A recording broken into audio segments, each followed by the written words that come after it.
Hello guys, welcome to my YouTube channel Moto Techie Hamza. So this video is going to be related to technology. This is not going to be related to my superbike. So this video is regarding the Windows 11. As you all have seen that Windows 11 just got released.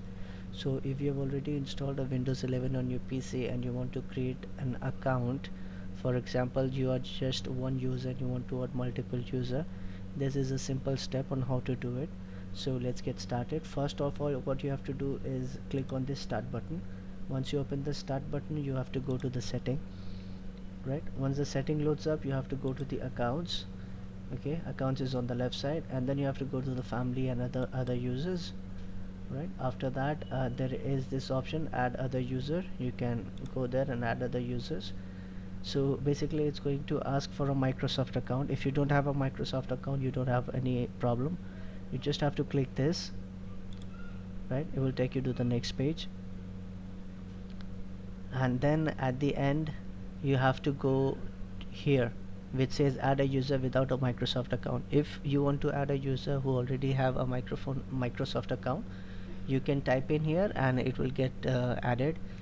If you want to add a member, for example a family member who doesn't have a Microsoft account, then what you have to do is you have to click on this option. Once you get there, it will ask for a name. You can type in any name. For example, I'm gonna type home, so this will be for my home user. And then it will ask for password. If you want, you can put up a password. If you don't want any password, you can leave it blank. So I'm going to punch in my password.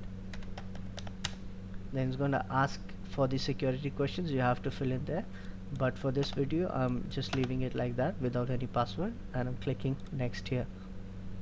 So once you click the next, it will show up. Right, it will show up just here. Let's see how it will load if I log in. Alright, so this is my home screen on my Windows 11. So let's get to this home